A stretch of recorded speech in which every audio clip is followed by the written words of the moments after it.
What's up, everybody? Thanks for clicking this video. Thanks for tuning into my channel. My name is Simon Hill, Black American from Louisiana, coming to you live from Budapest, Hungary. Today is August 10th, 2025, about 6:40 p.m. where I'm at right now. And we are continuing our 13th book in our Book to React series. This is episode 17 of Black Bolshevik, Autobiography of an Afro-American Communist, written by Haywood. This is a fascinating book that I've been dying to read for the past 10 years or so, and finally gathered the courage, gathered the patience, gathered the time somehow, some way, in between the 3, 4, 5 jobs that I work, to knock down this 700-page book. And we are more than halfway done. In our previous episode, we read two chapters in one. Aren't you fortunate? We read chapters 13, Class Warfare in the Mines, and Reunion in Moscow. In those sections of the book, Haywood was talking about returning to the United States, getting involved in labor organizing through the Communist Party, getting rid of white chauvinism and racists within the party, facing against the police with guns pointed at him and the workers that he was organizing when they were just fighting for an 8-hour workday, things we take for granted. And also we read a very sad section where him and his beautiful Russian wife were separated by the racist government that was controlled by Dr. Umar, who told him, "Snow bunny, never. Snow bunny, never." So, yeah, that was a very interesting read in our last episode of this very, very magnificent book. This is a very rare book to find in print. You can get it for free at libcom.org. Just scroll down, click attachments. You can also go to marxist.org and download the book for free as well, as you can see right here. And yeah, if you want to actually have this book in your collection, you better try to save up some money to get it, because when we first started this series, the paperback version was out there. Now that's gone. That's gone. And it doesn't seem like it's going to be coming back anytime soon. You can get the hardcover, though, for close to $700 US, though. $700 US, you can get this rare book in your collection. Now, I'm not here to, try to sell books to you or anything like that, but I will encourage you to try to support these types of works, because under the system of capitalism that we live in, you get to vote with your dollars, the few meager dollars that we're able to scrounge together. So, yeah, we're going to be continuing today by reading all of Chapter 15, Sharecroppers with Guns, Organizing the Black Belt. And maybe, if I'm feeling generous, we might knock out Chapter 16 as well, Preparing for Battle, 8th Convention of the CPUSA. It's 25 chapters we have to get, it's 25 pages we have to get through today, but we're nearly finishing this book, and I'm not in a rush to get through it, but I kind of want to get it done before the school semester starts and other things start happening. So sorry for the long introduction, just preparing you for what we're going to be doing today and what the schedule is looking like as we knock down the last portion, the last few parts of this book. So without further ado, let's get into it. Sharecroppers with Guns, Chapter 15, Organizing the Black Belt. In the spring of 1933, Haywood Patterson of the Scottsboro Boys was declared guilty by a court in Decatur, Alabama. Following his conviction, a wave of indignation swept black communities across the country. Mass protest rallies, demonstrations of all sorts, and parades culminated in the Free the Scottsboro Boys March on Washington on May 7th through the 9th in 1933. Now, I really want to read more about the Scottsboro Boys case. It echoes very similarly to the Central Park Five, those black boys that were caught in New York and accused of attacking a white woman jogger. And yeah, America has a history of just attacking black men for seeming alleged transgressions against white women, right? And we spoke about this more in the book, White Women, Black Men, Illicit Sex in the 19th Century South. So go check out that book in the Book to React series as well. I believe that was book 10 or 9. I can't remember. But so far this year, we've read about, 4 or 5 books on Livestream. So yeah, there's a lot to get through this year if you want to do some back research. But the Scottsboro Boys case is very interesting, and we need to learn more about that. But continuing here. So the right danger took concrete form when the ILD leadership allowed themselves to be suckered into an agreement with the NAACP leadership. These leaders made overtures to the ILD offering to help raise funds for the mounting legal defense expenses, and particularly for those of the Patterson appeal. This offer, however, was made with conditions which amounted to giving the NAACP veto power over all expenditures of defense funds, and thus over defense activities. It was a ploy which would allow NAACP leaders such as Joel Spingarn and Walter White to regain their position in the defense campaign and appear before the masses as leaders in this campaign. So basically what he's trying to say here is that, the far left that Harry Haywood was a part of, made a deal with the devil to align with the NAACP, the bourgeoisie liberal organization fighting for African American rights, which I'm not going to totally write out because the NAACP has done good things in our community as well. But basically what he's trying to say is the NAACP took credit for leading the protest against the railroad trial, the kangaroo court that the Scottsboro boys were up against. And yeah, that's not right. Continuing here. Since the beginning of the campaign, 2 years before, the Spingarn White crowd had used every possible means to wrest the defense from the ILD. Their efforts were in vain, but they continued to attack, not the lynchers, but the defense. For example, shortly after the Patterson verdict, the NAACP Board of Directors stated that the only hope for the boys was to remove the additional burden of communism. Now these leaders, largely discredited and isolated, attempted to get back into the defense. The sharp rise in the movement under the leadership of the ILD, which followed the Patterson verdict, forced them to make a tactical retreat.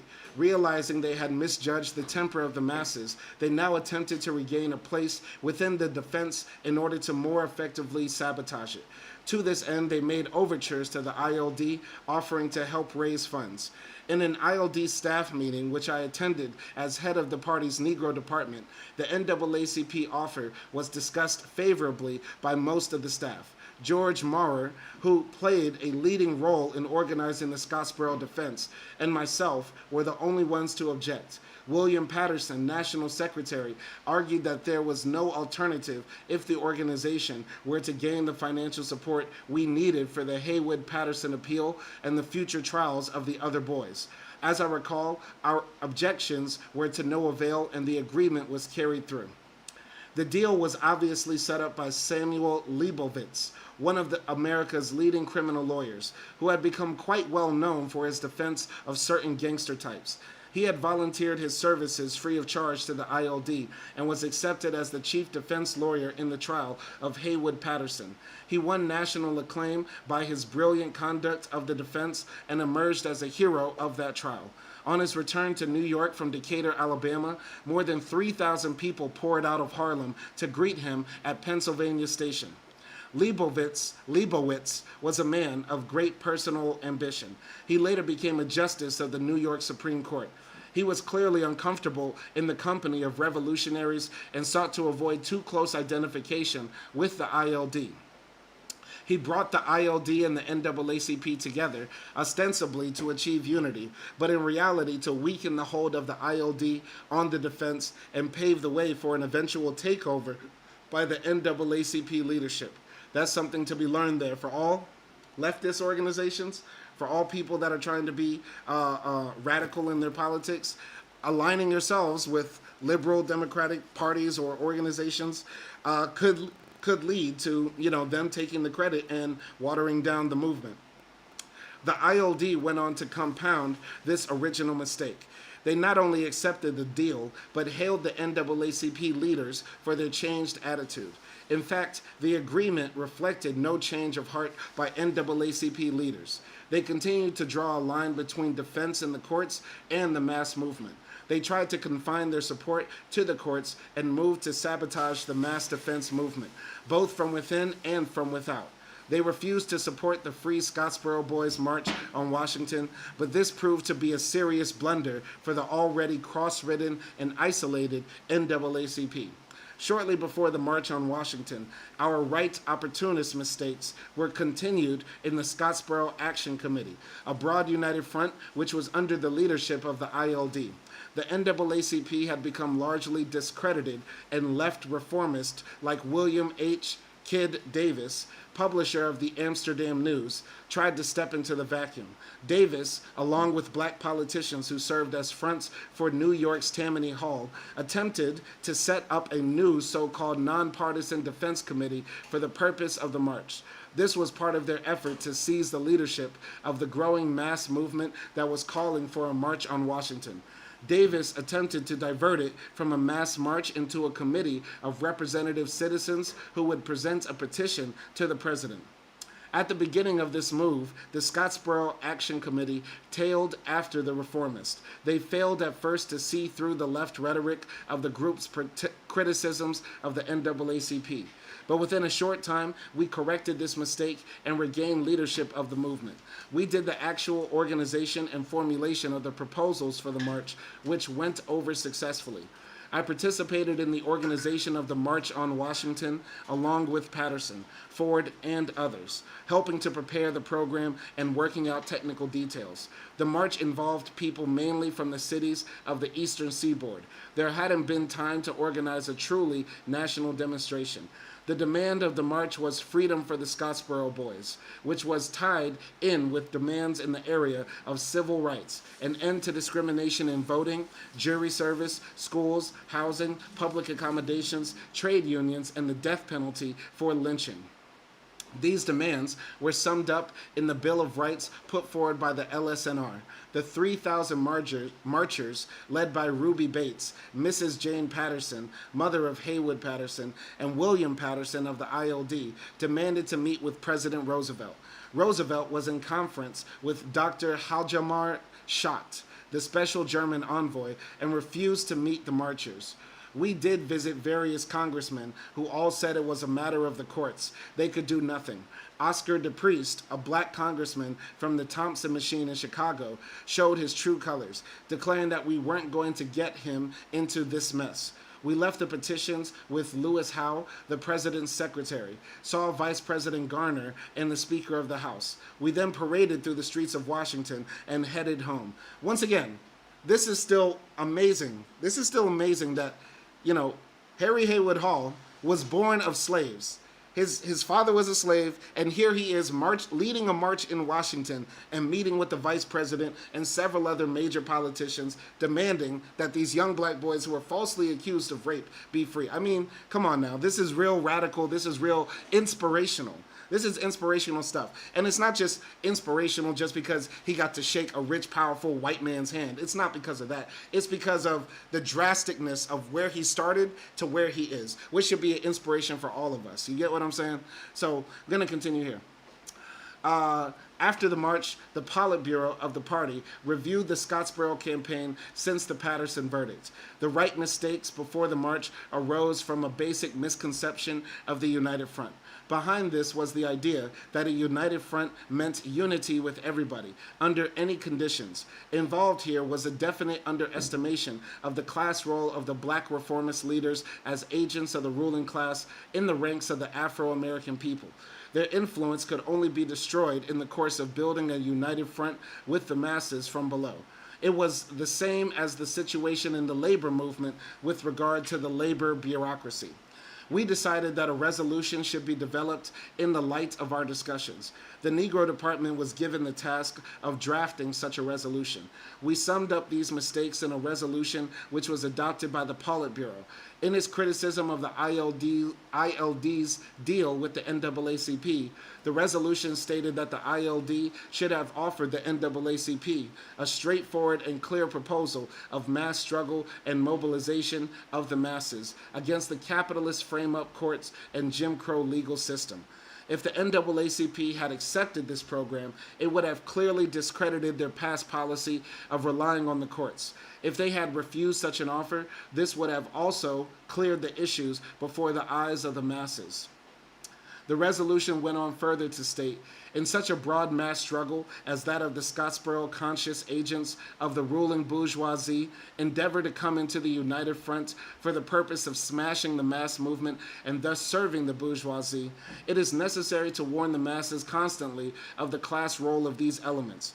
Under all conditions, it is necessary to maintain the independent role of the party and of the revolutionary forces in such a united front, both in regard to our agitation and and our actions. So essentially what they're saying here is like, looking back at the fact that, you know, they were doing all this rallying and marching and protesting for this young black boy to not be railroaded to a jail for a crime he did not commit. The communists and the leftists that were putting forward, you know, the issue here, aligning themselves with bourgeoisie, you know, middle class, liberal establishment organizations, they're watering down their message, and they're getting swamped out by these bigger, well-funded organizations that are going to be able to shut them out and not let them have a voice. You get what I'm saying? And watering down the fire of the leftists who are trying to advocate for freedom and equality in this case. So that's a lesson to be learned here. Continuing here, Southern Tour. Our line projecting the question of U.S. blacks as essentially that of an oppressed nation called for making the South the center of gravity for work among them. Though I had spent a brief period in North Carolina, it was not the deep black belt South, the focus of the party's concentration. I was eager to visit the area to see how our theory regarding the national question and the role of the black peasantry were being worked out in practice. The opportunity came in the early part of 1933. In consultation with the Alabama district organizer Nat Ross, Elizabeth Lawson, acting editor of the Southern Worker, the party's Southern newspaper, and Al Murphy, secretary of the Sharecroppers Union, all of whom were in New York at the time, it was decided that I should spend several weeks in the Alabama district. Arriving in Alabama, I had no difficulty in finding the hotel where the comrades had arranged for me to stop. It was on 4th Avenue downtown in a small black business area near the Birmingham World, the city's black weekly. When I registered, the owner and desk clerk said, "Oh yes, Mr. Haywood, we've been expecting you. Your friends will be here shortly." I was shown to my room, and a few minutes later, two young black comrades, Hosea Hudson and Joe Howard, came to my room. Both were unemployed steel workers. They had been assigned as my liaisons to the local party organization. In Birmingham, the South's greatest industrial center, the ruling white supremacist oligarchy expressed the interest of local capitalist black belt planters of the adjacent counties, local representatives of the northern-based industrial and financial corporations. Most of these latter merged socially with their southern counterparts. At the top of the corporate list was the gigantic United States Steel Corporation, sprawling over a section of the town itself. The Gentlemen's Agreement of 1877 remained in full force. And by Gentlemen's Agreement, he's referring to, I forgot the name of the election, but essentially, in 1877, Reconstruction was ended because the Republican president, and the Republicans at the time were the leftist Republican president, and by the left, I mean, you know, center left. You get what I'm saying? Like the Democrats of today. The Republicans won the election, but the Democrats, who were the right wing at the time, and they represented the majority of the South, the former people who had fought against the Union in the Confederacy, former slaveholders, said, we will not accept the results of the presidential election of 1877 or so. And so what the Republicans did to stop another civil war from happening, they went into a back room with the Democrats and said, listen, please accept that this guy won the presidency, and we will stop Reconstruction in the South. And Reconstruction was basically the most radical time in American history when black people had full political rights. We had black governors, black senators, black people in representative power all throughout the South. That was the closest America came to ever being a full democracy. And that was squelched away, instantly taken away. Instantly taken away because, once again, the liberals will align with the fascists if that means remaining in power. The liberals will align with the racists and the fascists if it means remaining in power, right? Anyway, I'm going to continue here. The principle enunciated by George Taney in the Dred Scott decision that the black has no right that the white man is bound to respect was still fully operative. Jim Crow laws in public spaces were strictly enforced. The purpose of it all was to preserve a cheap, subservient, divided, and unorganized labor force of degraded, disenfranchised blacks and poverty-ridden whites. The latter were psychologically compensated by being accepted as members of a superior race. In Birmingham, racism was all pervasive and blatant. One could feel it in the atmosphere. Birmingham was a mean town, a place where the police periodically shot down black people to keep them in line, the latter being mostly young and unemployed. Now, I'm from Alabama. I'm from Huntsville, Alabama, Northern Alabama, Appalachian, Alabama. And Birmingham is like more towards the center, right in the middle of the black belt. You get what I'm saying? I've been to Birmingham. I'm not going to lie. I kind of like Birmingham low key. Birmingham is kind of a cool ass city. I mean, it is Southern American sprawl. You get what I'm saying? So you got to have a car to get anywhere. And if you see somebody walking, you assume that they're poor. And nobody uses public transport. But Birmingham's got like a cool little, like, I don't know, like aesthetic to it. It's like a Rust Belt town, like one of those like dead Pennsylvania towns that you'll see like on the Great Lakes somewhere. But it's deep off in the South. And I don't know, Birmingham has like a certain charm to it. So I understand Birmingham in 1939 was probably hell on earth. Birmingham in 2025 is kind of lit low-key. Low-key, from my recollection. I have not been to Birmingham in well over 2 decades. But I liked it there. I have fond memories of Alabama. I'm sorry I'm ranting here.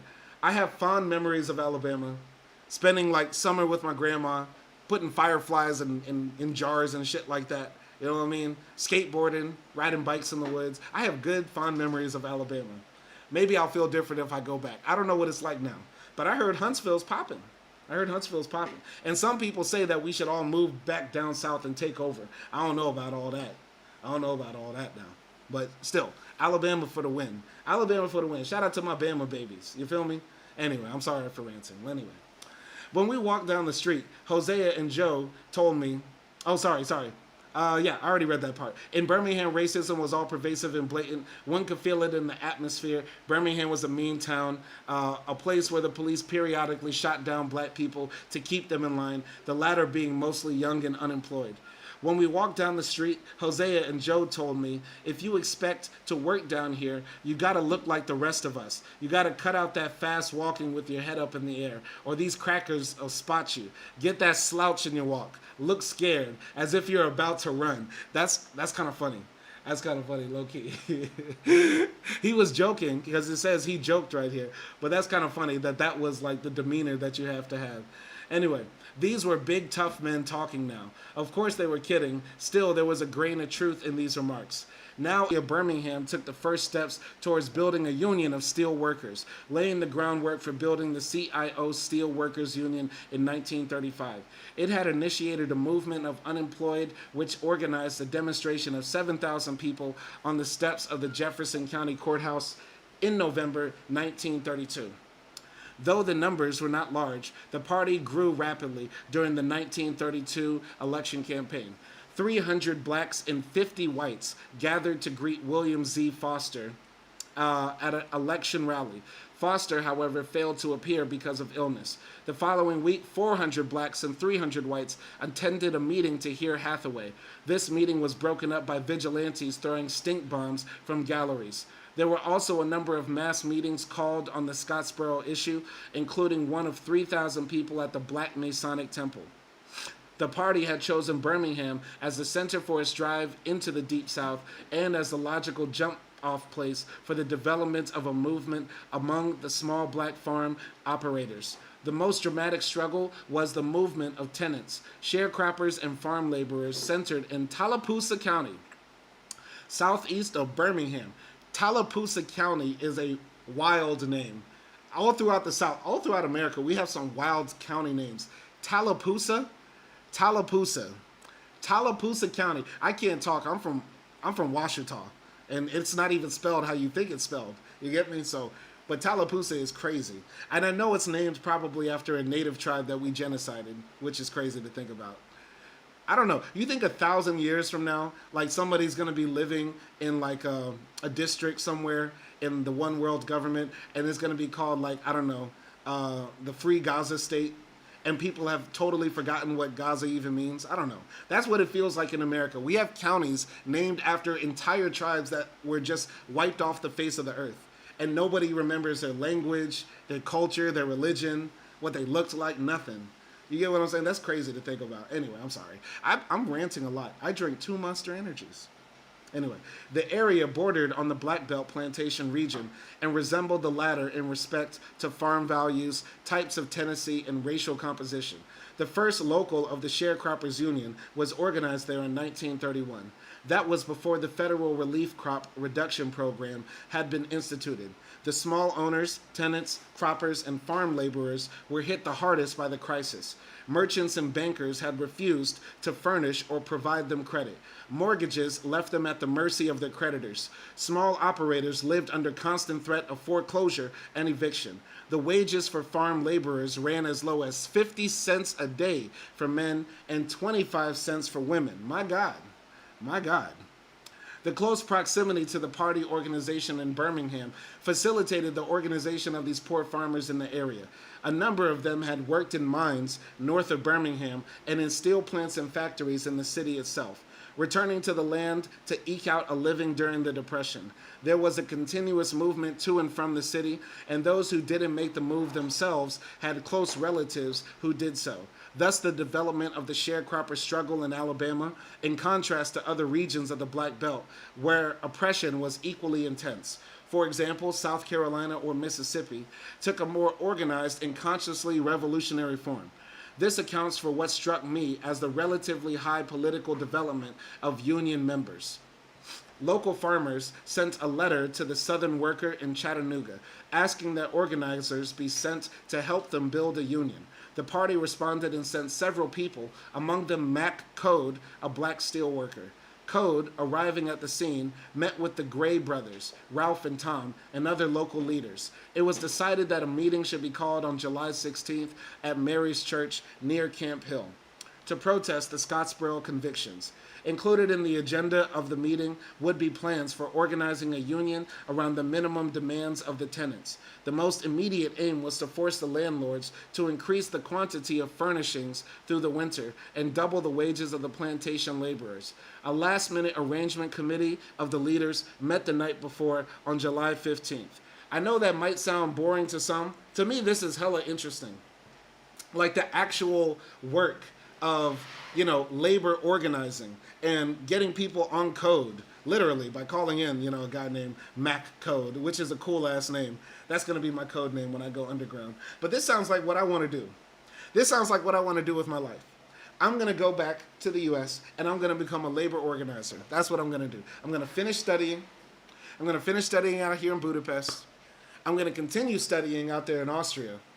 And if I'm not swept away by the beautiful mountains and the crystal blue lake waters and the free health care and the higher education at no cost and the safety because there aren't guns all over society, I might consider returning and being a labor organizer. Why not? Why not? Might do it. Might do it. I'd have to convince my wife. I don't know if I can convince her to do it, but maybe I could. Maybe I could. With a wink and a nod and a smile and a twist. Anything you wish can exist. Continuing here. All right. The county sheriff and local gentry were aware of the defiant moods among the sharecroppers. The sheriff had been tipped off by a local stool pigeon that an outside agitator was in the area and that radical meetings were being held. The same stool pigeon informed them about the meeting of leaders on July 15th. He and his deputies, seeking the outsider, raided the meeting. They found that they were all from Tallapoosa County, and they convinced the sheriff that the meeting was just a harmless get-together and that they knew nothing about an outside organizer. Oh, what you saying, Sheriff? That there's communists in town? No, Sheriff, we just inside playing bridge. Yes, we sure is. We just inside playing bridge, just mind our own business. Ain't no communists around here. Couldn't even spell the word if y'all tried. Anyway, the next night, July 16th, the sheriff and his deputies approached the meeting, where they were confronted by Ralph Gray, who had been posted as a picket. Shots were exchanged in which both Gray and the sheriff were wounded. All right, that's gangster. They shooting it out with police. An activity that should be more encouraged. The sheriff and his deputies fled back to town, where a posse was formed amidst cries of communist-instigated Negro rebellion, and a manhunt began. In the ensuing battle, 5 blacks were wounded in addition to Ralph Gray. A black cropper helped carry him to his home, where Code and several other armed blacks had gathered. The posse approached Gray's home and a battle ensued. The croppers, faced with overwhelming odds, decided to disperse. Gray, however, refused to be removed to safety and insisted upon dying in his own home. The croppers insisted that Code must flee and helped him to escape to Atlanta. Gray's home was riddled with bullets by the posse, and when they broke in, he was found dead. Damn. How many people has Harry Haywood seen die? Or knew of them and they died of horrific circumstances. I think he mentioned in a previous chapter, many of his fellow students at the Kutva in Moscow died in prison or died fighting against, reactionary forces in a civil war like in Indonesia or something like that. Like, he's seen a lot of death in his life, and it's a miracle that he's alive this long. I mean, doing all the radical work he's doing all over the country. Anyway, in addition to the wounded, 30 more blacks were finally rounded up and arrested in the manhunt that followed. The brutal repression following Camp Hill did not crush the movement. The Union regrouped underground and continued to grow. By spring 1932, the Union claimed 500 members, mainly in Tallapoosa and Chambers counties. In December 1932, there were shootouts in Reeltown and Tallapoosa County involving Cliff James, a Union leader in the area. The sheriff had tried to serve a writ of attachment on James's livestock as a result of his landlords refusing him an extension on a year's rent. The sharecroppers elected a committee to meet the sheriff, and when the latter arrived to seize the property, he found Union members armed and barricaded in the house. In the ensuing battles, the sheriff and 2 deputies were wounded. 1 sharecropper killed and several wounded, including James and Milo Bentley. The sharecroppers scattered through the woods. James and Bentley made it into Tuskegee Institute, where, according to several accounts, a black doctor turned them over to the sheriff.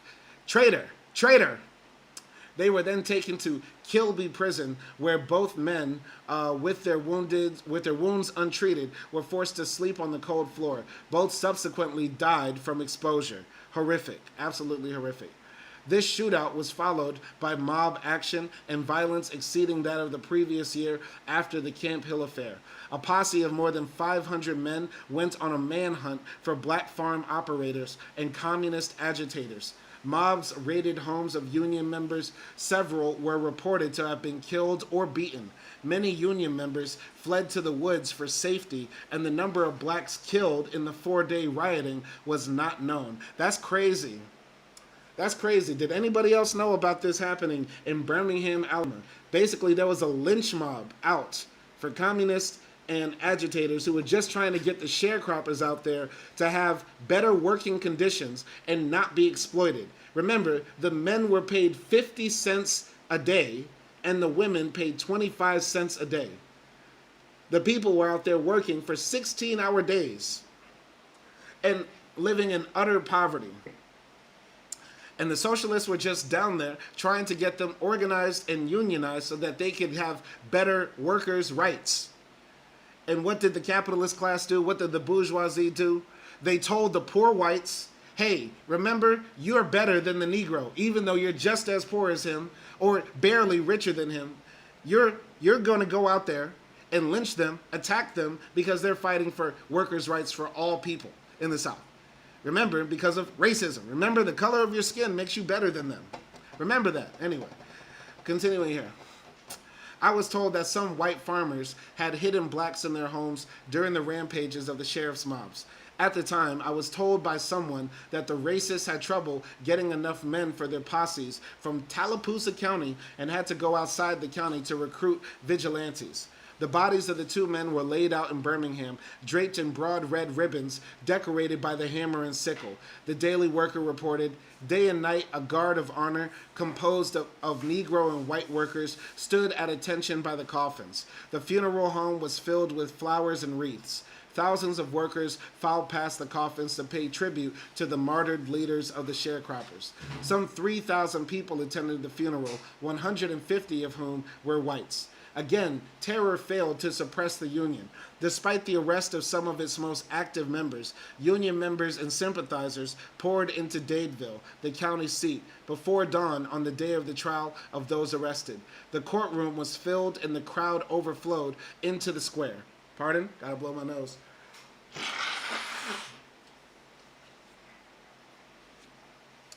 On the second day of the trial, roadblocks were put up and whites filled the courthouse to prevent blacks from attending. Nevertheless, blacks came along the bypasses and across streams, demanding to be seated. The judge was put on the spot and requested the whites to clear half the courtroom. The trial resulted in the sentencing and the conviction of those accused. Wow. Interesting. So the Union nevertheless continued to grow, and by 1933 had 3,000 members, including a few whites. Its membership and influence was extending to neighboring counties. The shootouts at Camp Hill and Reeltown brought into focus the explosive character of the struggle of the region's black soil tillers. It revealed that the fight for even the smallest demands by the sharecroppers and tenants could lead to armed conflict. In fact, any demand that would give blacks a voice in renting and determining wages was regarded as insurrectionary by the local gentry. It was this explosive feature which distinguished the movement of black soil tillers from that of the white farmers in the rest of the country or even the South itself. The demands of the blacks were more revolutionary than those of the whites, for they represented the demands of the agrarian and democratic revolutions, left unfinished by the betrayal of Reconstruction. Following all of this in New York, I was eager to visit Alabama and the sharecroppers. I was curious to know how the Union had grown in the face of all that terror. What were the methods of organization they used? Al Murphy told me to go down to the area itself. Murphy was a tall, jet-hued black, an ex-steelworker, and the most important organizer of the sharecroppers. Soft-spoken and modest to the point of self-effacement, he had given me a rundown on the Sharecroppers Union, playing down his role and disclaiming credit for its achievements. Murphy was a self-educated Marxist, a genuine worker intellectual. He praised the local leaders and their high level of political development. He said the people built the organization from their own experience and that the croppers had a tradition of underground organization. Any people who had experienced that kind of oppression, he said, would have done the same thing. Discussing the matter with local comrades in Birmingham, it was agreed that I should go to Tallapoosa County, but I had to wait for them to arrange the security. The opportunity came when Bem Harris, is that Lem or Bem? I can't tell. Lem Harris? Lem is a crazy name. Anyway, the opportunity came when Lem Harris and Hal Ware, leaders of the party's National Farm Work, passed through Birmingham on their way to an executive board meeting of the Sharecroppers Union. They were heading for Dadeville. We left Birmingham at dusk, driving at night so as not to attract attention. The car was a Chevrolet Coupe, the two-door model with a fold-down rumble seat in the back. I sat in the rumble seat. When we got to Dadeville, it was dark. Hal turned to me saying, "You'd better pull down the top of the rumble seat over you." I hastily complied as we were in enemy territory and didn't want to attract attention. We soon passed the lights of Dadeville. A short distance out, we came to a farmhouse and stopped. This was Tommy Gray's place. He was a small independent farm operator, and like most of his fellow operators in the area, he was deeply in debt. Greeted by Gray, who had expected us, we went into the house. He had met Hal and Lem at the Farmers' National Relief Conference the year before. He took our coats and put them in the bedroom, which looked like a small arsenal. There were guns of all kinds, shotguns, rifles, and pistols. Sharecroppers were coming to the meeting armed and left their guns with their coats when they came in.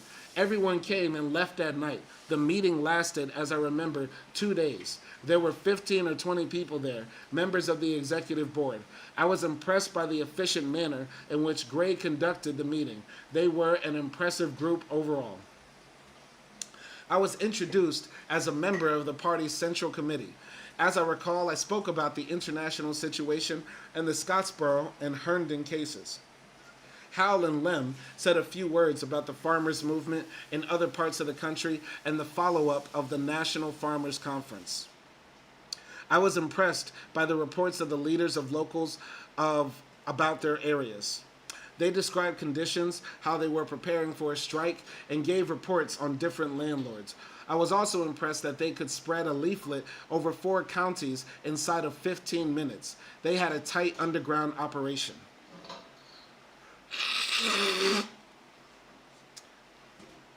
I learned of an attempt to assassinate Tommy Gray. It seemed that Tommy was fishing at the creek when he heard a shot and a bullet whizzed past his ear. He turned quickly and saw a man running whom he recognized as Charles Harris, a cropper and union member. The union had set up a committee to investigate the incident, and they brought a report back at the meeting I attended. One of the reporters told the group that they had visited the accused man and uncovered other information. He had evidently been hired by someone from the town, a sheriff or landlord, to kill Tommy Gray.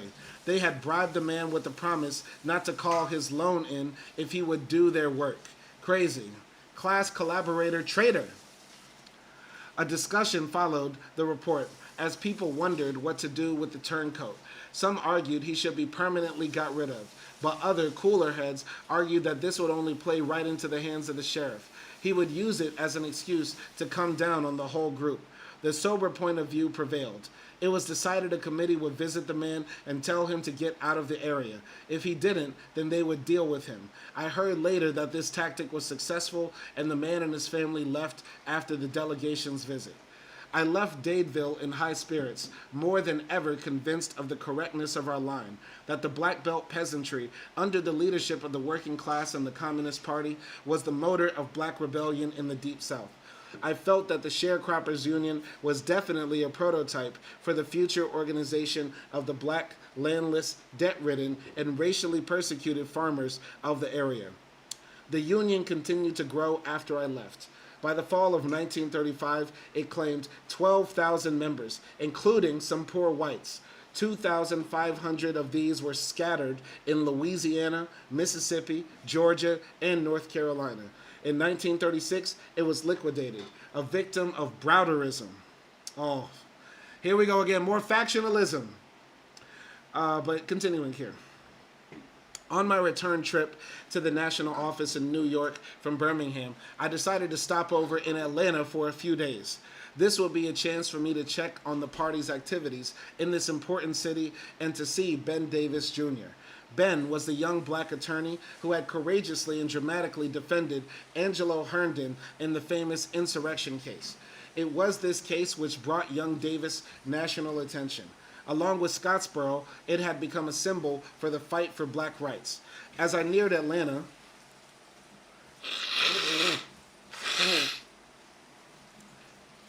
sorry about that for anybody listening. As I neared Atlanta, I tried to recall what I knew of Ben. Although we had never met, I had learned about his background from friends who were active with him in the Herndon defense. Ben's father was from a poor Georgia family. He had worked his way into prominence and some wealth in Atlanta and was high in the councils of the Republican Party, once having served as a national committeeman. An old-style Republican in the tradition of Frederick Douglass, he was a determined fighter for civil rights, voting, education, and opportunity for black business. He had become owner and publisher of the Atlanta Independent, an influential black newspaper. He was also the district grand secretary of the Negro Oddfellows, the largest fraternal order in the state. From this position, he was able to build the imposing Oddfellows business block on Auburn Avenue. Ben Sr. had ambitious plans for his only son. He had sent him to exclusive New England schools, Amherst and Harvard Law School, but the Depression had interrupted these plans. The Depression had an especially devastating effect on the black community. Not only were poor and working class blacks driven into deeper poverty, but the small and growing black middle class, which was already on marginal foundations, was almost completely wiped out. Ben Davis Sr. became a victim of the Depression. He lost the newspaper and the business block passed into the hands of an insurance company.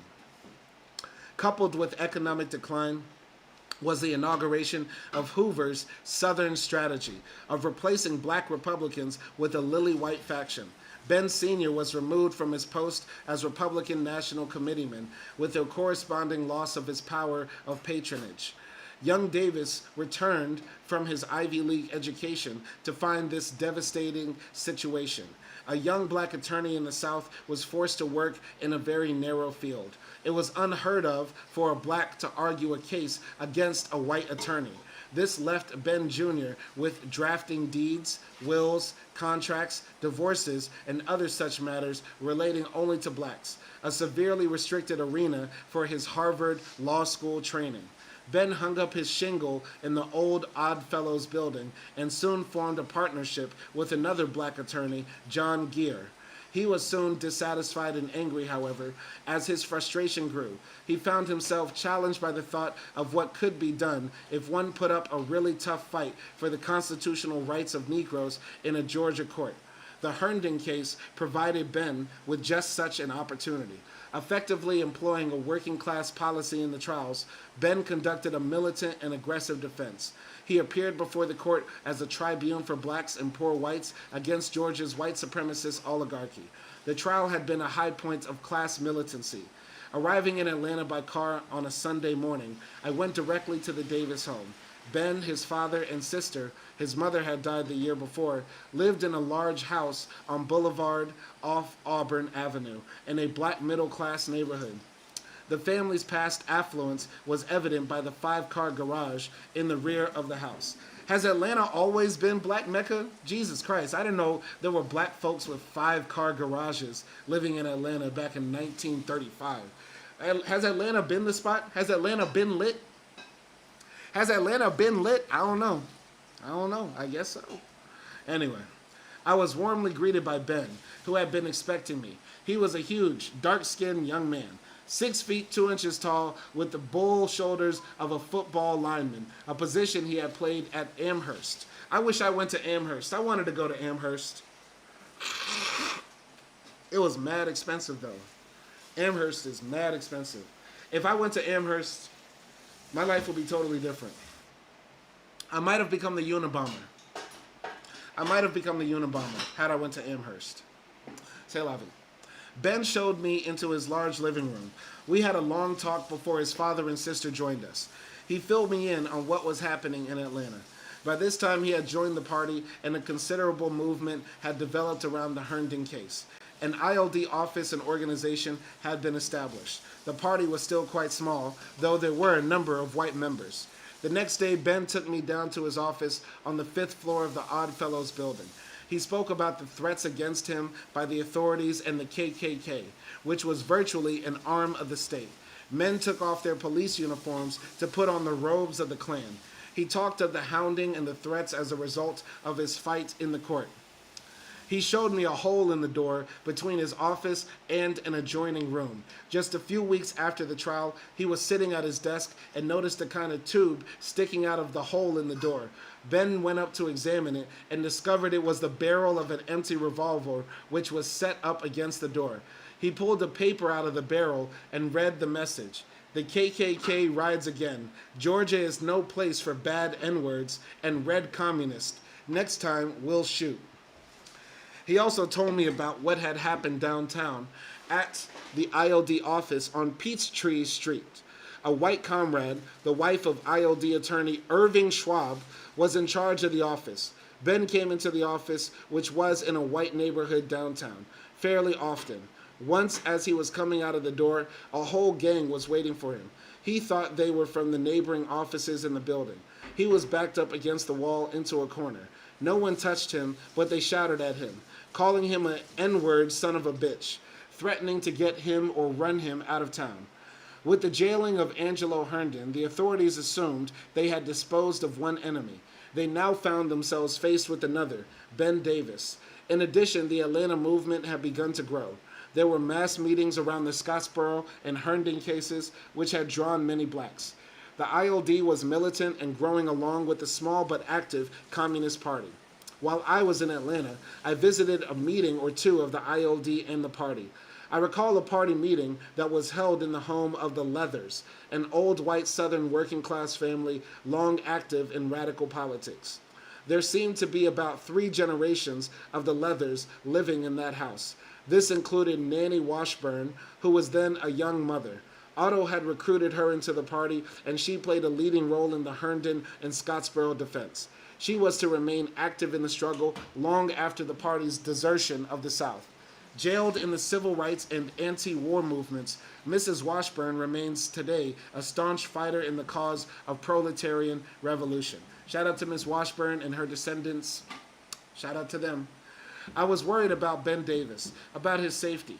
I didn't think the threats were idle. They could be carried out, especially after the trial, when there was a lull in the movement. Worries I had had in New York about the situation in the South were borne out by what I now heard in Atlanta. The more I thought about the matter, the more I felt Ben should be pulled out of there, for a time anyway. I had sized him up as an up-and-coming young communist with great leadership potential. He would be a good addition to our growing body of cadres. We didn't need another martyr. We needed living activists. He was such a dynamic, aggressive person. If we got him to the center in national work, he would develop more fully as a communist. So upon my return to New York, I presented my opinions to the Politburo.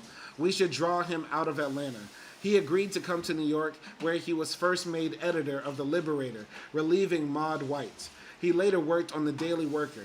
He became a city councilman in the 40s and a member of the Politburo of the party after Browder's demise. He grew into an important party leader with whom I was to have a strong political differences in later years. Interesting. It's interesting how so many people that are leaders in parties are recruited into parties. Like the Democrats and the Republicans, they find people. They go scouting for people that they think would be good politicians. Of course, they're going to scout like in the armed services. So if they find like a handsome, young, strapping man or woman out there who served 2 tours in Iraq or Afghanistan, the Republicans and the Democrats are going to try to, persuade them to go into their program to get trained to be the new faces of the party, right?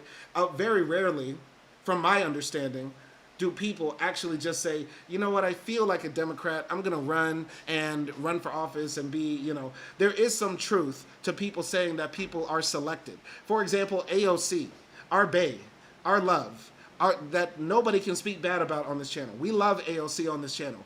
Our bae, AOC, was applied to the Justice Democrats like it was Star Search, like it was American Idol. She said, I sent my application in to the Justice Democrats training program, and I couldn't believe I got accepted. I was just working as a bartender. And meanwhile, all of us, or at least many of us with a cursory understanding of AOC's rise, thought that, oh yeah, this girl just one day decided, oh, I'm going to be a bartender. Not anymore. I'm going to run for the House of Representatives. Like, they just made it seem so natural, like how they marketed her. But really, AOC kind of was selected and created in a lab. You get what I'm saying? And that's how it is with the major parties. Now, I'm not saying that for us to be nihilistic about, politics in general, but it's just something to think about. Because here, Harry Haywood is explicitly talking about, I met this young, handsome, formerly rich, intelligent black man in Atlanta. I tried to recruit him into the Communist Party, and then, he became a powerful mover and shaker in the party. That's just how it works in politics sometimes. You get what I'm saying? Anyway, some people got that X factor. And for the record, I don't think Donald Trump was recruited. I don't think he was recruited. I think he was deluded into thinking he could win. And unfortunately, America was deluded into allowing him to win. Continuing here. He grew into an important party leader with whom I was to have strong political differences in later years. In March 1934, I was back in Birmingham, Alabama. On my previous visit, Nat Ross, the district organizer, had talked about building the revolutionary movement in Memphis, along with New Orleans, the great financial and commercial center of the lower Mississippi Valley. I had agreed on the necessity of such a step. Memphis, however, would be a hard nut to crack. Twice the party had tried to build an organization there. Twice our organizers had been run out of town by the Memphis police. First it was Tom Johnson, then I believe Mac Code. In those days, Memphis had the reputation of being the murder capital of the nation. Memphis is still, I believe, the murder capital of the nation. It oscillates. It oscillates between Washington, D.C., ironically, New Orleans, Chicago, and Memphis. These are the murder cappies. Well, brothers are murder happy. Anyway, I'm sorry. It boasted the nation's highest homicide rate and had attained the distinction by police murders of blacks. In this respect, it was worse than in Birmingham, where the growth of the communist movement had resulted in curbing police killings to some extent. In Memphis, the police were unrestrained. It was open season on blacks, especially on weekends. Victims were usually among the lowest strata, unemployed, friendless, and homeless migrants from the countryside seeking employment in the city. They fell into the catch-all category of vagrants, persons with no visible means of support. Clearly, a breakthrough in Memphis required a careful planning and, most of all, capable organizers. Now, according to Nat, these requisites were present. He had received word from members of a Jewish branch of the International Workers' Order, IWO, in Memphis, that they were willing to subsidize an international labor defense organizer. The IWO was a left-wing insurance organization among whose members were a number of communist and party sympathizers. I knew the organization but did not know it had a branch in Memphis. Nat also informed me that there were 2 young comrades from New York available for the project. Forshay, an ILD organizer, and Boris Israel, a young communist journalist who was writing a series of articles on the South for the New Masses. Israel offered to accompany Forshay. Now, Nat said, if we could only find a good Negro comrade. When do we leave? I asked. He looked at me with a feigned surprise and said, you really think you should go, Harry, and that it would be all right with the Central Committee? Of course, I replied. I was anxious to undertake this assignment, my first organizing job in the South. I could stay there a little while to help get things started and help make contacts with the black population. I was then introduced to the young comrades, and at midnight, we were on our way to Memphis. My 2 young friends, who shared the driving, were in the front seat. When I woke up, it was dawn with the Mississippi countryside all around. It was Saturday morning, and we passed a number of trucks loaded with black sharecroppers and their families, apparently on their way to buy stores in Oxford. Some of the trucks were driven by white Simon Legree-looking characters, whom I assumed to be plantation writing bosses or planters. I forgot who Simon Legree was. Is Simon Legree like the evil character in like To Kill a Mockingbird or something? I don't know. I feel like that's the name of like a racist character in one of those American fiction books that are considered classics that you read in high school. Who is Simon Legree? I'm not sure. If you know who Simon Legree is, put it in the chat, because anytime we come across a Simon, we have to know who he is. Of course he's going to be handsome, but who was he? Anyway, we drew up to the gas station to fill our tank, just outside of Oxford. The attendant, a native cracker type. I love when Harry just drops the C word. When Harry just calls white people crackers, it always makes me fun. It always makes me smile. It makes me smile to no end. He's the man that coined the term crackerdom. Harry Haywood coined the term crackerdom, and he has dropped so many C-bombs on these crackers throughout this book. I love it. This is my favorite part. The attendant at the gas station, a native cracker type. That is a wild description. Harry was roasting. He was a native cracker type. Oh, what type of people live in your community? Oh, just, you know, the run-of-the-mill native cracker type. I mean, you know what I mean. There goes the neighborhood. Okay. Acty jumped in the chat. She says, Simon Legree, fictional character, the principal villain in Harriet Beecher Stowe anti-slavery novel, Uncle Tom's Cabin. I feel so bad.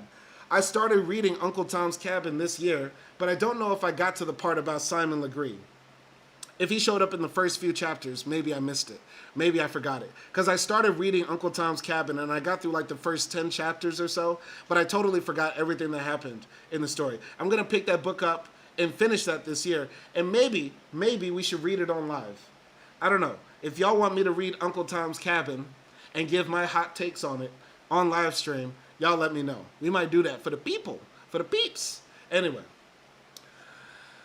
We drew up to the gas station to fill our tank just outside of Oxford. The attendant, a native cracker type, which is hilarious, peered in at me with an expression of curiosity on his face. Then, as if he had figured it all out, he drawled, "What y'all doing with that boy? Taking him home?" "Yeah," said Boris, with a mock Mississippi drawl, "taking him home." Then turning to me, the guy said, "You glad to be home, boy?" Falling into my field N-word drawl, I replied, "Oh, yes, sir, Captain. I sure am." I love it. I love that. I love that. Anytime I love just dropping a yes massa to a white man just randomly, just to make him feel bad. Just to make him feel bad sometimes. Sometimes I do it to Acty. I be dropping the, oh, yes massa sometimes to Acty. And she be like, stop. And I be like, no, I was going to get to it now. It's too funny. It's too funny, even though it shouldn't be funny. Somebody's going to clip that and take that all out of proportion. They're going to clip that all out of context, and I'm going to be screwed, as if I haven't been screwed already by everything I've said on this channel. Sneeze break. Water break. Just to let everybody know, we're going to be finishing up this chapter soon. We only have about 8 more pages left. 8 more pages, and then we're going to call it a wrap for the day.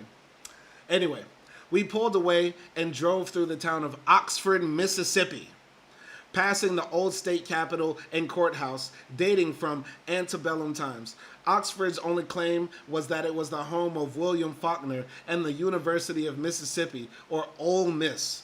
Speaking of universities I wanted to go to, I wanted to go to Amherst, I wanted to go to Berkeley in California, and I wanted to go to Columbia in New York, and I wanted to go to Ole Miss. And I'll never forget telling my father, I want to go to Ole Miss. They have a good music program, and it's not that far away from home. In fact, it's only a few hours, so I could drive back home anytime. And he said, you're not going to Ole Miss, that racist ass school. And said it to me just like that. Just like that. Oh, you're not going to Ole Miss, that racist ass school. And I, had totally forgot that Medgar Evers was killed. Or I had not forgotten. I hadn't known at the time. In my father's lifetime, there was a black man who tried to integrate Ole Miss, and he was murdered. He was murdered for going to that school. So that's what my father associates Ole Miss with, and that's why he wouldn't let me go to Ole Miss. And thank God I didn't go to Ole Miss, because if y'all remember, I don't know if that was earlier this year or late last year, there was a group of young white men on Ole Miss's campus who were making monkey noises at a black woman who was protesting Free Gaza. You get what I'm saying? And the genocide. I forgot if that was earlier this year or last year, but Ole Miss is hella racist. And I would have crashed out. I would have crashed out. I would have crashed out if I went to Ole Miss. I'm sorry. Continuing, a short distance out of town, we pulled up at the home of a comrade named Ufe, whose address had been given us by Ross. Ufe's wife and sister-in-law were the owners of a small plantation. As a young man, he had emigrated from his native Denmark and settled in the South, where he married into a former slave-holding family. I tell you this all the time. Y'all don't want to listen to me. Don't ever let white folks tell you, my family just showed up in the 1940s. None of us own slaves. White people interbreed with each other. White people interbreed with each other the same way that there are a lot of black folks that are coming from Africa and the Caribbean who are interbreeding with the African Americans who are descendants of slaves. You get what I'm saying? In America, if not descendants from slaves in their own home countries. So it's the same with the whites as well. Most of the whites in America can have direct lineage to slave holders. And if you don't believe me, go watch the live stream I did. Go watch the live stream I did where we pointed out the majority of the members of Congress and the majority of the presidents have direct lineage to slave holders. Okay? This is not a game. It's not a game. I'm sorry. I had to rant right now. I had to get that out. By this time, the plantation had been hard hit by the crisis and mortgaged up to the hilt. There were, I believe, 5 sharecroppers on the place. I was to learn that they considered Ufe a fair-minded man. Their contracts included the right to sell their own crop and the right to plant gardens. The homes were equipped with electricity and running water. Recruited by Ufe himself, they were all members of the Sharecroppers Union. Despite his wife, Ufe had never imbibed the white supremacist doctrine, and he insisted that he was not a planter, but a farm manager. A member of the Socialist Party of Denmark, he had begun to read socialist papers in the U.S., then the Daily Worker, and was finally recruited into the party by the Birmingham Comrades. I pondered this unusual story, which I had heard from Ross and others as we entered the driveway to his home. It was an old, rundown antebellum structure with columns and all. Ufe, a small, wiry man, had been expecting us and led us into the big living room where a dozen or so sharecroppers and field hands were sitting before a large open fireplace. It was March cold, and a huge log was burning. Ufe introduced us to the sharecroppers. As we talked, I told them about my visit to Dadeville and other things in the outside world. They all listened attentively. We had supper and stayed overnight. His wife was strangely absent, although I'd seen her puttering around in the kitchen. We left the next morning for Memphis. Arriving there in the afternoon, we drove directly to the house of a Jewish friend, where the IWO was meeting. Our hostess interrupted the meeting, introduced us, and suggested that the matter concerning our visit be discussed presently under good and welfare. Israel, Forshay, and I sat in an adjoining room to wait. I picked up a newspaper lying on the table. I believed it was the Commercial Appeal, one of the city's big dailies. A front-page article, no more than 3 or 4 paragraphs long, caught my attention. It was a story about a young black man named Levon Carlock, who had been killed by police the night before, after allegedly attempting to rape a white woman. According to the story, he had been shot while attempting to escape the scene of the crime. The article listed prominently the names of the officers involved and also the name and address of the alleged rape victim. The murder of blacks by the police had apparently become such a routine matter that the latter didn't bother to present even a plausible story. I passed the paper over to Israel and Forshay, exclaiming, "Here's our issue, let's get to work." After reading it, they simultaneously declared, "Jesus Christ, that's made to order." By this time, the meeting in the adjoining room had come to our point on the agenda. I looked over the group. They were middle-class people, storekeepers, and the like, several professionals, and as I later learned, one wealthy jeweler. I was surprised that the majority of the group were young couples, some of them born in the South and speaking with Southern drawls. They were very definitely revolutionary in sentiment. Some were readers of the Freiheit, the Yiddish language communist daily, and the Daily Worker. Several of them, I was to learn, had participated in the 2 previous attempts to form a revolutionary organization in Memphis. They represented the left wing of the Jewish community in Memphis and reflected the hatred of an entire community for Boss Crump's reigning political machine in Memphis. Crump was not only a rabid racist, but a Jew hater as well. As regarded our mission, there was nothing much to be said. We had come there at their invitation. So they proceeded to the immediate question of the subsidy for Forshay as the ILD organizer. They had agreed on a salary of $16 a week with room and board. He was to stay with the jeweler who had a large house. Boris also was to stay with Forshay at the jeweler's, and I with a young couple, storekeepers who lived close to the black neighborhood. That settled, I informed the group about the news article concerning the alleged rape. Their response was, "This happens every day." It was a common thing. They described the beating and killing of blacks in the station house, of young black boys disappearing after they were taken to the station by police, about blacks being beaten unconscious right out onto the street. We were anxious to pick up the issue while it was hot. We sent Boris Israel to check on the story while Forshay and I remained at the house, where we set up temporary headquarters. We were quite fortunate to have on our team a man like Boris, with his experience and training as an investigative reporter. Several hours later, he returned, having uncovered a shocking story of racism, murder, and police brutality. He had gone directly to the address of the rape victim, whom he had found to be a prostitute living in the red light district that adjoined the black neighborhood. Interviewing her, he had found gaping irregularities in her obviously rehearsed story. At first, she had talked openly, unrestrainedly about her horrendous experience. Then suddenly she clammed up, blurting out, "The police captain said I was not to talk to anybody." Then she closed the door on Boris. Boris then interviewed the widow of the murdered man. She lived in a rooming house not far from the scene. She was just a slip of a girl, 16, she said, but looked even younger. Wow, they got married young back then.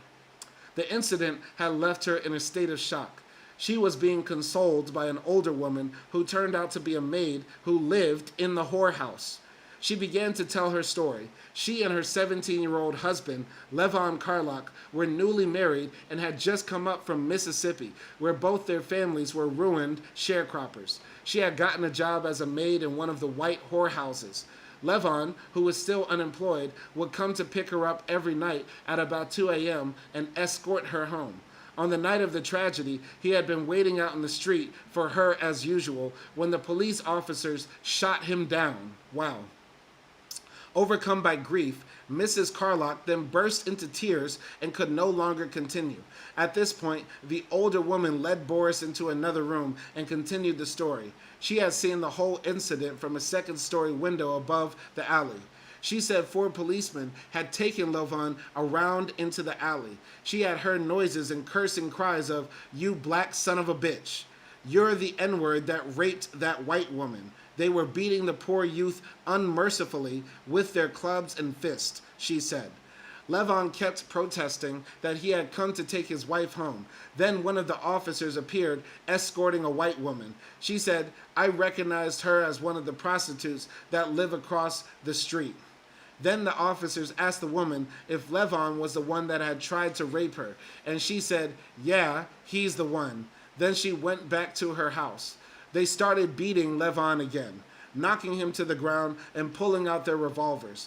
Levon begged for his life, but it did no good. They shot him down in cold blood, right there in the alley, she said.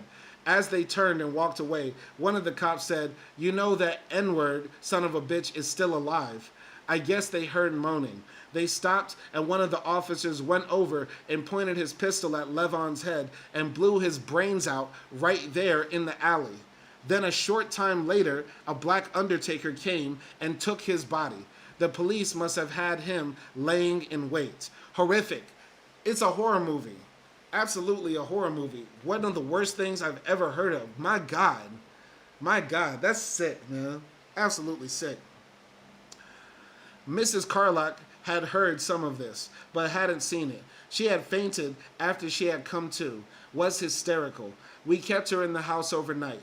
The landlady gave her some pills. In the morning, I went with her to the undertaker to identify Levon's body. Later, we got the maid to put her story in an affidavit. Well, there it was, a perfect issue. Hoping through such a mass campaign that we could build a party organization in Memphis, we immediately began our campaign to stir up Memphis. We knew that the issue would take hold of the black population, and we hoped to take advantage of the anti-Crump sentiment among whites to win some of them to our side. We set out to build a broad united front under the auspices of the LSNR, which I represented, and the ILD. Then and there we worked out a leaflet, slogans, and a plan of action. Our slogans were, "Stop police murder of Negroes in Memphis. Levon Carlock must be the last." We called for immediate expulsion of the officers involved, their arrest and prosecution on charges of first-degree murder, and indemnity to the widow. Our program of action called for the establishment of block and neighborhood committees and mass protest meetings. You know what's even more crazy? More than likely, it was the police that raped that woman, if there was a rape at all. If there was a rape at all, they possibly just pinned it on that black man who was just out there, which is incredibly sad. Incredibly sad. And people wonder why I got radicalized. People wonder why I get radicalized. People wonder why I got radicalized. Are you serious? Like, you just open the history books. You can't help but be radicalized. The slogans caught fire. Within 2 or 3 weeks, we had a considerable movement going. Outside of our Jewish friends, we knew no one in Memphis, but they introduced us to their few acquaintances among blacks. Our most important contact was the editor of the Memphis World, Memphis's black newspaper, and his staff. They were sympathetic and wanted something to be done about the murders. Then we met with a number of lower echelon leaders, ministers, educators, lodge leaders, and a few businessmen. We soon had an ad hoc committee going, while we stayed in the background. A number of meetings were called at which Mrs. Carlock appeared, and some neighborhood or block committees were set up as a result. At the beginning, we had contacted the national office of the ILD and informed Patterson of our plans. We called for a nationwide support campaign linked up with the Scottsboro and Herndon campaigns. The national office gave us a green light to go ahead with our plans and get a local white lawyer to prosecute our case against the police. A rain of telegrams from across the country poured into the Memphis mayor's office, and the Memphis World carried news of the campaign. Our Jewish friends succeeded in getting a local lawyer, a white anti-Crump man. He didn't care so much about Negroes, but he sure hated Crump, they said. The campaign spread. Its effectiveness was confirmed by two incidents. Our friends on the world kept us informed about everything going on in the community. They told us that a delegation of Uncle Tom leaders had gone to see the mayor. They were alarmed by the threats our campaign posed to their leadership. They were unable to keep the blacks in line. They pleaded for at least some token concession on the part of the police. For example, a statement from the mayor to the effect that an investigation would be held, something they could use to counter the red invasion of the black community. The mayor not only refused to budge, but told the delegation that the police were doing their duty, and they had better do theirs. The city and police, he asserted, would brook no rebellion from the N-words. It's so frustrating to think. It's so frustrating to think that actually at that time, like the mayor literally told these black church leaders and business owners, like, straight up, you N-words better stay in line. Like, those exact words. I know we sometimes, like, act hyperbolic about the language that was used, but he told them probably that verbatim. They will brook no rebellion from the N-words. And you better tell your folk that too. As regards the red invasion, the mayor said that he was aware that there were a dozen or so Reds, and Reds means communists, in the city, and that they would be taken care of when the time came. They were apparently waiting for a lull in the movement to move in. It was also through the world people that we met Robert E. Lee, a lieutenant of Bob Church. Woo, I was scared. I thought they meant the real Robert E. Lee, the slave-owning Confederate general. Anyway, a lieutenant of Bob Church, the black Republican National Committeeman from Memphis. Lee himself was a prominent man in the community. He sought us out to inform us in private that Bob Church liked what we were doing and wanted us to keep it up. He evidently felt that our campaign strengthened his position vis-a-vis Boss Crump. Daisy Lampkin, National Field Secretary of the NAACP, came to Memphis in the midst of our campaign. She came there to help the local branch in its annual membership drive and was unaware of the growing movement initiated by the ILD. The whole thing was quite an unpleasant surprise for the woman. The party and the ILD had had run-ins with her regarding Scottsboro, and she became frantic when she found out about our work in Memphis. Her campaign was low-key, conducted under the abstract slogans of equal justice and opportunity, which carefully avoided the burning issue of police murders right under our noses. The NAACP was in an embarrassing spot. They called a mass meeting in one of the largest churches in connection with their membership drive campaign. We invaded it with Mrs. Carlock dressed in mourning black and demanded a place on the platform for her. As I remember, she was given the platform and she spoke of the murder, asking for help from the NAACP to prevent anything of this sort from happening again. She proposed a united front of the NAACP, ILD, and LSNR against police brutality. So basically, she said the liberal organizations like the NAACP and the leftist and the communist organizations like the ILD and the LSNR, they work together to fight police brutality. The chairman passed it off by referring it to the local board. But after the meeting, Lee told us later the proposal failed to pass the board by only one vote. He personally had voted for it. This was to be the beginning of a downturn in our fortunes. Next was the disappearance of our star witness, the maid who worked at the whorehouse. The local attorney asked us to bring her up to his office, but when we went to get her, she had gone. She didn't work there anymore. We speculated that the police had frightened her into leaving town after we sent the affidavit she had given us to the national office and they had published it, either in the Daily Worker or the Labor Defender. We had a weak read in the first place, since she was vulnerable herself to a frame-up. The legal side of the case was important, but now our attorney was helpless without a witness. Without the legal case, we couldn't keep up with the public campaign and it began to lose momentum. The situation was becoming threatening. The cops were getting ready to move in. We discussed this with our friends, and they said we made a hell of a good fight, but it would be better to send someone else in now that we were known. So the three of us went into the office of the Memphis World, and the editor said we were lucky. We had just missed the 4 cops who were looking for us. We decided it was time to leave town. We first decided to go by the telegraph station to pick up some money. Patterson had wired us. Forshay and Israel went in to get the money. I stood outside waiting for them. 2 cops came up and looked at the Alabama license plate on the car. Then Forshay and Israel came out of the office. Boris took in the scene in a glance. He jumped into the car and shouted at me, "Come on, Sam, let's get out of here." "Yes, sir," I drawled and climbed in the back. We kept driving until we got to Mississippi. That's so funny. That's so funny, bro. That's funny. I'm sorry. A little comedy in all this darkness doesn't hurt. It wasn't a total defeat. Forshay stayed behind and continued to organize for the ILD. Our work put the cops on notice that they couldn't get away with this kind of crap they had been dishing out. The raw stuff had to stop. Otherwise, they would have trouble. The flood of telegrams had an impact. It also helped lay the base for future activity there. So fascinating chapter, and yeah, we're going to be continuing Chapter 16, Preparing for Battle, 8th Convention of the CPUSA. I feel like this is going to be a lot of political infighting and, maneuvering behind the scenes, which is not my favorite part, but hey, we're going to learn something about how, the Communist Party in the U.S. was formed during this very turbulent time in American history.